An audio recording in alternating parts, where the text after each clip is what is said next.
Bonjour les amis, je vous l'avoue, je suis perturbé, je suis déstabilisé. Avant hier, j'avais la tête bien pleine, j'avais les idées bien carrées et tout, j'étais sûr de moi sur un ensemble de sujets et j'ai reçu hier soir deux invités. On a discuté jusqu'à 1 heure du matin et on a abordé des sujets, ils m'ont mis la tête à l'envers. Alors je vais vous raconter ça quand même parce que, bon, moi je suis quelqu'un, vous savez, de politiquement correct. Par exemple, sur l'histoire des poupées sexuelles, là, les petites poupées sexuelles de Chine, là, vous savez, le truc, tout le monde parle que de ça. Bon, c'est d'ailleurs bizarre qu'on parle plus que de ça que des points de deal, mais bon, moi j'étais clair dans ma tête, vous voyez, bon, j'étais convaincu que les salopards qui achetaient des poupées sexuelles, c'était des pédophiles en puissance, des ordures qui allaient passer à l'acte avec les petites filles et tout, et j'étais vachement content que la police ça les arrête et que les mecs ils aient des comptes à rendre et qu'ils soient livrés à la vindicte. Même, j'ai vu par exemple un truc super ce matin, j'ai vu que les employés de la Poste, alors là ils sont bien les mecs, hein, j'ai vu que les employés de la Poste à Marseille, ils ont vu qu'il y avait un truc, ils ont deviné les mecs que c'était une poupée sexuelle d'enfant, ils ont ouvert le paquet, ils ont eu la confirmation, la poupée elle a été commandée par un mec à un site français, et ben ils ont appelé les gendarmes ils sont venus, ils ont récupéré la poupée et le mec il a été arrêté, il va aller en tôle. Ben moi j'étais content et les deux invités, je les inviterai plus, hein, mais les deux invités ils m'ont dit mais tu te rends compte, c'est la criminalisation du fantasme. Est-ce que tu te rends compte que ça va commencer par des trucs comme ça? Est-ce que tu es sûr que des mecs qui achètent une poupée pour sexuelle et tout, c'est des mecs qui vont passer à l'acte?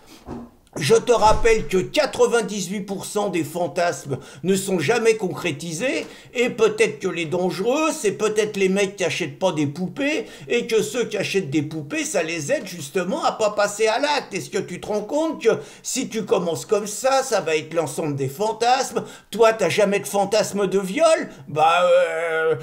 Et alors, ça veut dire que si t'as une cassette où il y a un viol et tout, tu vas regarder ça, tu vas avoir des flics qui vont venir chez toi, qui vont t'arrêter, t'as envie d'une société comme ça?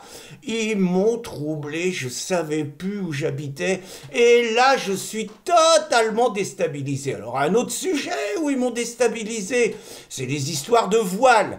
Bon, il y a des jeunes filles qui ont été écoutées les débats à l'Assemblée nationale avec le voile islamique. Bon, bah, moi j'ai dit, vous savez, moi je suis très ouvert, moi j'ai dit, bah, ce qui est important, c'est que les jeunes soient intéressés par la vie politique de la France, que ça devienne des citoyennes. Et peu importe qu'elles aient un voile sur la tête, ça sera les citoyennes de demain. Et il faut s'en réjouir. Et là, c'est pareil, ils m'ont cassé la cabane. Ils m'ont dit, mais attends, dans ce cas-là, pourquoi on n'a pas le droit de mettre le voile à l'école? Et pourquoi on a le droit de le mettre à l'Assemblée nationale?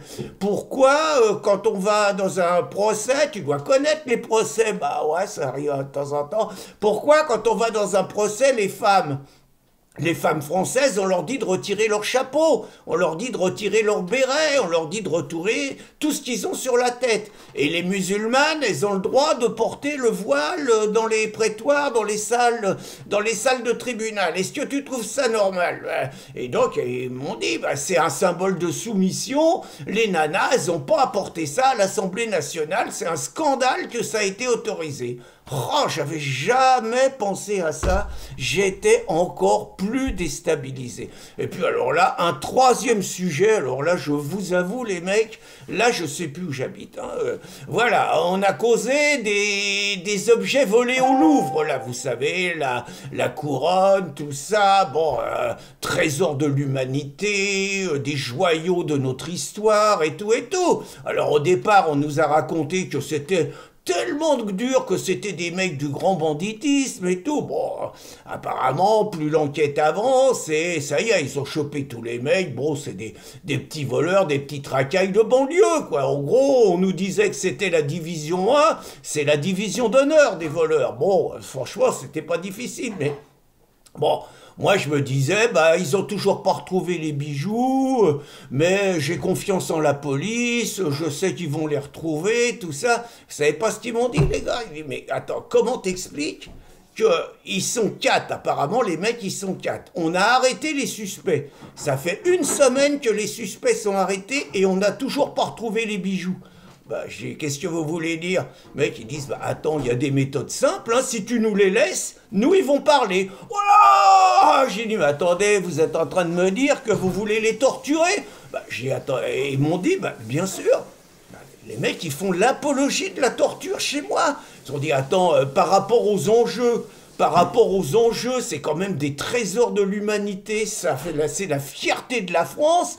Je dis, il faut se donner les moyens de les récupérer. Et si pour se donner les moyens de les récupérer de façon civilisée, on leur fait avaler un sérum de vérité, et si ça va pas, bah on leur casse les genoux, on leur casse les mains, et puis les mecs ils vont parler. Oh là là, je m'attendais, nous sommes quand même dans une civilisation évoluée, nous avons des valeurs, les valeurs des droits de l'homme et tout. Et là, ils m'ont troublé, ils me disent, attends, hier, il y a eu un attentat à Oléron. T'arrêtes, t'apprends qu'il va y avoir un attentat en France de type Bataclan, ça va être les 10 ans. Tu sais que ça va avoir lieu dans les heures qui viennent. Tu sais qu'il y a un musulman, parce que souvent les attentats c'est les musulmans, ils ont plein de préjugés les mecs, mais c'est comme ça. Donc tu sais qu'il y a un musulman qui est dans le coup, tu l'arrêtes. Tu sais qu'ils vont passer à l'acte et tuer des centaines de personnes dans quelques heures, et tu tortures pas les mecs pour savoir où ils sont, tu te donnes pas tous les moyens de les torturer et de savoir. Je dis, mais là c'est affreux, vous justifiez la terreur de l'armée française en Algérie. Est-ce que vous vous rendez compte? Où vous m'embarquez? C'est pas possible, c'est pas possible. Et on dit, bah, heureusement que l'armée française a torturé en Algérie, parce que ça a sauvé des milliers et des milliers de vies qui, sinon, il y aurait eu des attentats. C'était légitime de torturer. C'est pas possible, donc évidemment, je les ai foutus dehors, hein, parce que normalement, ils devaient dormir à la maison. J'ai pas pu les garder. Je les ai foutus à la porte, et naturellement, ce matin, je vais faire comme les vaillants postiers de Marseille. Je saute dans ma voiture, je vais au commissariat et je vais balancer leur nom et leur adresse comme tout bon Français qui se respecte. Bonne journée les amis!